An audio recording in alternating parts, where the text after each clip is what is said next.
अध्यक्ष जी, पता नहीं मुझे क्या हो गया है। सत्ता के बिना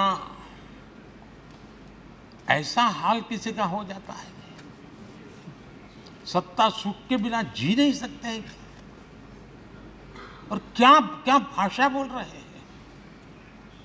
आदरणीय अध्यक्ष जी, पता नहीं क्यों कुछ लोगों को भारत मां की मृत्यु की कामना करते नजर आ रहे हैं। इससे बड़ा दुर्भाग्य क्या है। ये वो लोग हैं जो कभी लोकतंत्र की हत्या की बात करते हैं, कभी संविधान की हत्या की बात करते हैं। दरअसल जो इनके मन में है वही उनके कृतित्व में सामने आ जाता है। मैं हैरान हूं। और ये बोलने वाले कौन लोग हैं?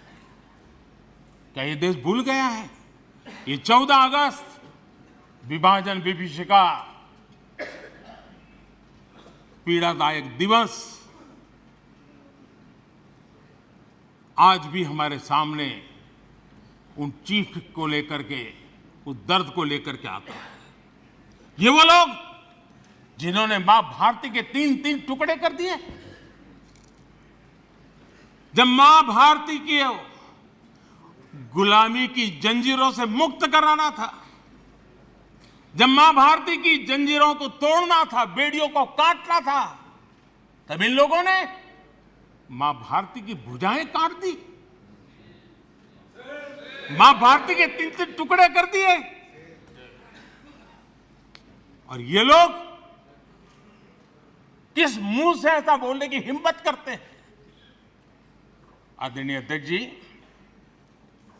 ये वो लोग हैं जिस वंदे मातरम गीत ने देश के लिए मर मिटने की प्रेरणा दी थी।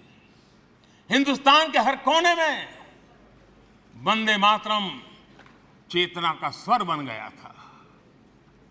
तुष्टीकरण की राजनीति के चलते उन्होंने मां भारती के ही टुकड़े किए, इतना नहीं, वंदे मातरम गीत के भी टुकड़े कर दिए इन लोगों ने। ये वो लोग हैं माननीय अध्यक्ष जी, जो भारत तेरे टुकड़े होंगे, ये गैंग, ये नारा लगाने वाले लोग, इनको बढ़ावा देने के लिए, उनका प्रोत्साहन करने के लिए पहुंच जाते हैं। भारत तेरे टुकड़े होंगे, उनको बढ़ावा दे रहे हैं। ये उन लोगों की मदद कर रहे हैं जो ये कहते हैं कि सिलीगुड़ी के पास जो छोटा सा नॉर्थ ईस्ट को जोड़ने वाला कॉरिडोर है, उसको काट दें तो बिल्कुल नॉर्थ ईस्ट अलग हो जाएगा। ये सपना देखने वालों का जो लोग समर्थन करते हैं। आदरणीय अध्यक्ष जी, मैं जरा इनको, जहां भी हो, जरा मेरा सवाल अगल बगल में बैठे हुए को जवाब दें। ये जो बाहर गए ना, उनको जरा पूछें एक कच्छ तीवू क्या है। कोई पूछे इनको कच्छ तीवू क्या है। इतनी बड़ी बातें करते हैं ना, आज मैं बताना चाहता हूं ये कच्छ तीवू क्या है। और ये कच्छ तीवू कहां आया, जरा उनको पूछ लीजिए। इतनी बड़ी बातें लिख करके देश को गुमराह करने का प्रयास कर रहे हैं। और ये डीएमके वाले, उनकी सरकार, उनके मुख्यमंत्री मुझे चिट्ठी लिखते हैं, अभी भी लिखते हैं, और कहते हैं मोदी जी कच्छ तीवू वापस ले आइए। एक कच्छ तीवू है क्या? किसने किया? तमिलनाडु से आगे श्रीलंका के पहले एक टापू किसने किसी दूसरे देश को दे दिया था? कब दिया था? कहां गई थी? क्या ये भारत माता नहीं थी वहां? क्या वो मां भारती का अंग नहीं था? और इसको भी आपने तोड़ा। और कौन था उस समय? श्रीमती इंदिरा गांधी के नेतृत्व में हुआ था।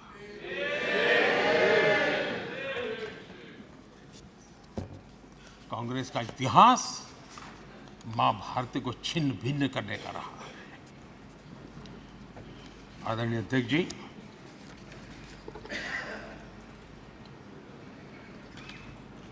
और कांग्रेस का मां भारती के प्रति प्रेम क्या रहा है, भारत के वासियों के प्रति प्रेम क्या रहा है, एक सच्चाई बड़े दुख के साथ मैं इस सदन के सामने रखना चाहता हूं। ये पीड़ा वो नहीं समझ पाएंगे। मैं नॉर्थ ईस्ट के चप्पे चप्पे पर घुमा हुआ व्यक्ति हूं और राजनीति में कुछ नहीं था तब भी अपने पैर वहां घिसता था। मेरा एक इमोशनल अटैचमेंट है उस क्षेत्र के प्रति, इनको अंदाज नहीं है। माननीय अध्यक्ष जी, मैं 3 प्रसंग आपके सामने रखना चाहता हूं सदन के सामने और बड़े दर्द के साथ कहना चाहता हूं, देशवासी भी सुन रहे हैं। पहली घटना 5 मार्च 1966, 5 मार्च 1966। इस दिन कांग्रेस ने मिजोरम में असहाय नागरिकों पर अपनी वायुसेना के माध्यम से हमला करवाया था।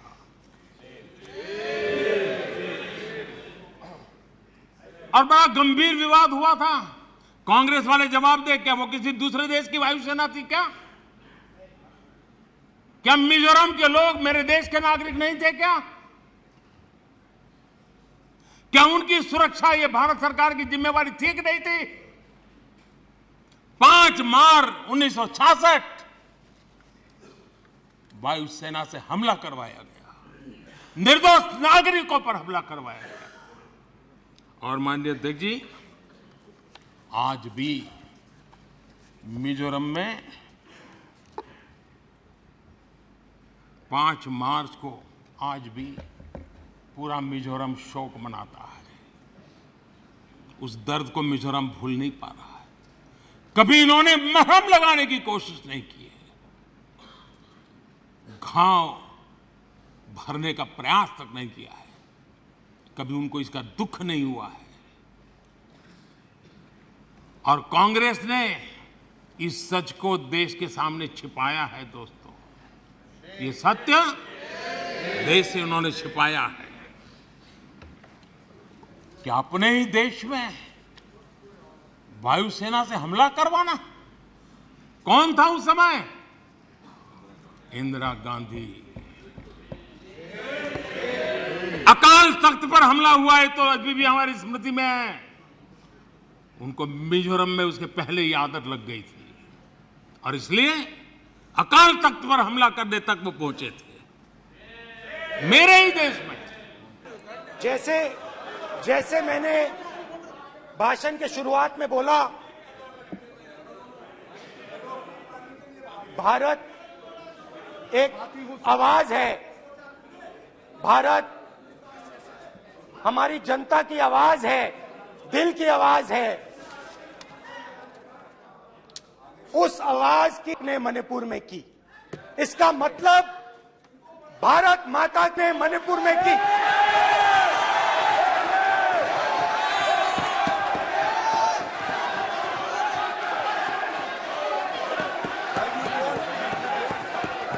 भारत माता को आपने मणिपुर के लोगों के मारा। आपने मणिपुर के लोगों को मारकर भारत की है। आप देशभक्त नहीं हो, आप देश प्रेमी नहीं हो, आप मणिपुर में की। प्लीज एक मिनट, प्लीज बैठिए, प्लीज बैठिए। अब सवाल उठता आप है, बैठना चाहते नहीं बैठना चाहते?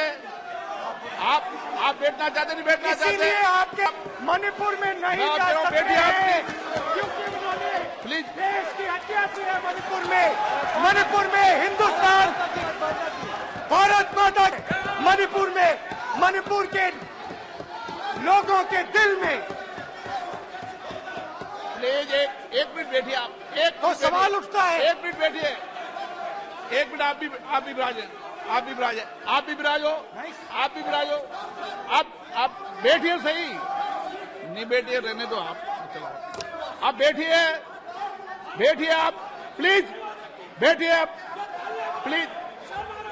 आप बोल रहे हैं फिर। आप भारत माता के रखवाले नहीं एक हो, मिनट माननीय सदस्य। आप भारत माता के हत्यारे हो।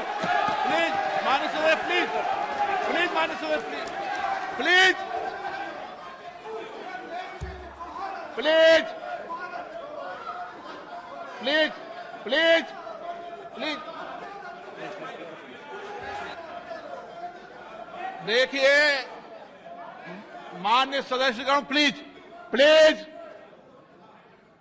माननीय सदस्यगण, भारत मां हमारी मां है, हमें सदन में बोलते समय संयम बरतना चाहिए। मेरा अपनी मां की हत्या की बात कर रहा हूं। मैं मणिपुर में अपनी मां की हत्या की बात कर रहा हूं। मैं आदर से बोल रहा हूं।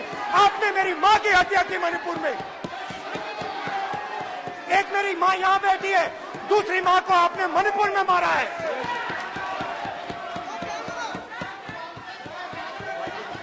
और हर रोज जब तक आप हिंसा को बंद नहीं करोगे तब तक आप मेरी मां की हत्या कर रहे हो। हिंदुस्तान की सेना मणिपुर में एक दिन में शांति ला सकती है। हिंदुस्तान की सेना का प्रयोग नहीं कर रहे हो क्योंकि आप हिंदुस्तान को मणिपुर में मारना चाहते हो।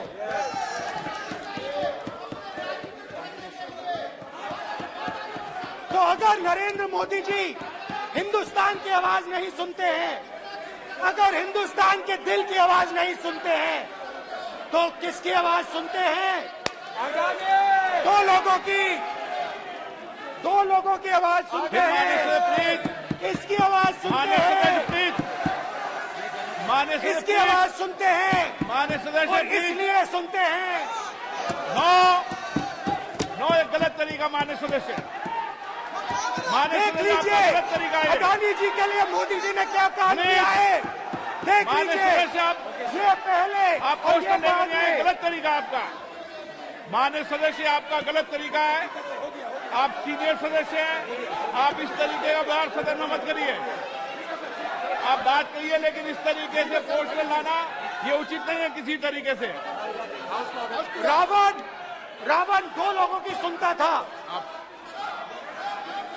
रावण दो लोगों की सुनता था, मेघनाथ और कुंभकर्ण। वैसे ही नरेंद्र मोदी दो लोगों की सुनते हैं, अमित शाह और अडानी। भाई और बहनों, लंका को हनुमान ने नहीं जलाया था, लंका को रावण के अहंकार ने जलाया था। प्लीज माननीय सदस्य, आप संयमित बोले। आप ये सदन है, आप तरीके से बोलिए। माननीय राम सदस्य, ने रावण को नहीं मारा था, रावण के अहंकार ने रावण को मारा था। आप पूरे देश में केरोसिन फेंक रहे हो, पूरे देश में आप केरोसिन फेंक रहे हो। आपने मणिपुर में केरोसिन फेंकी और फिर चिंगारी लगा दी। अब आप हरियाणा में कर रहे हो, पूरे देश को आप जलाने में लगे हो। आप पूरे देश में भारत माता की हत्या कर रहे हो। धन्यवाद स्पीकर।